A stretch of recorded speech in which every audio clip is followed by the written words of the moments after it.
quais são as línguas dos 5 países com menos pessoas na Europa. Vamos fazer uma viagem pelo continente. E o primeiro destes países, o mais pequeno de todos, é o Vaticano. O Vaticano é uma porção de Roma que é governada pela Santa Sé. A Santa Sé é a estrutura administrativa da Igreja Católica. No entanto, o Vaticano e a Santa Sé são duas entidades separadas. A Santa Sé tem soberania sobre o Vaticano, mas não é o Vaticano. E neste caso, há duas línguas envolvidas nesta dualidade. A Santa Sé tem como língua oficial o latim eclesiástico, não exatamente o latim do Império Romano, mas o latim que foi sendo usado pela Igreja Católica ao longo dos séculos e que também teve as suas mudanças. Por exemplo, a pronúncia é bastante diferente da pronúncia do Império Romano. E o Vaticano tem como língua oficial, para todos os efeitos administrativos, o italiano. Avançamos agora para San Marino. São Marino é um pequeno país encravado também na Itália, que é um resquício de toda a manta de retalhos de pequenos estados que existia na Península Itálica antes da unificação no século XIX.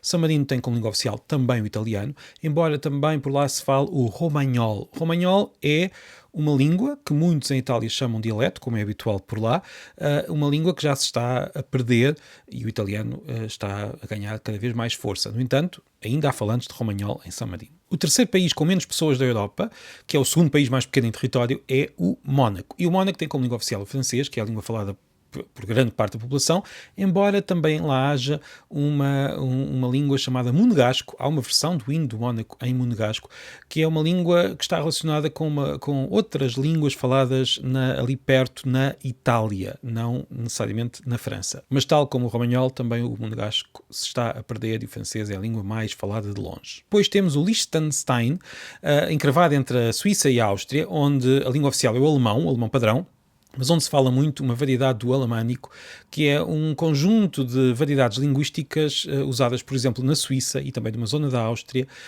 que é muito diferente do alemão padrão.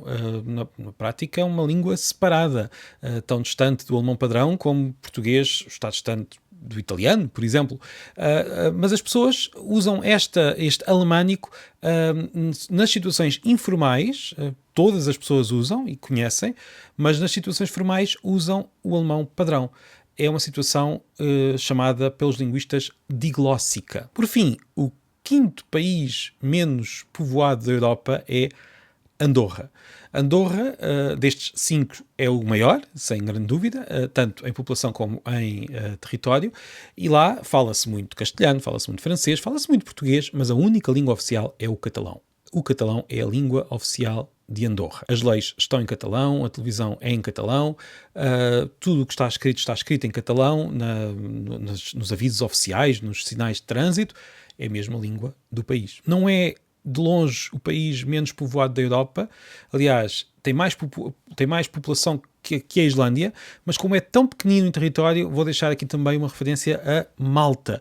Malta, um conjunto de ilhas no Mediterrâneo, tem uma língua, usa muito o inglês, é uma das línguas oficiais, mas a outra língua oficial, a língua nacional de Malta, é o maltês. E o maltês é muito curioso, porque é, primeiro, uma das línguas oficiais da União Europeia, uma das 24 línguas oficiais da União Europeia, e é uma língua do grupo, da família do árabe, com muito vocabulário italiano e de outras línguas europeias, mas a origem é árabe. É uma das variedades árabes, que se escreve com o alfabeto latino, mas não deixa de ser uma língua árabe. E pronto, foi uma pequena viagem pelo nosso continente à procura das línguas dos pequeníssimos países.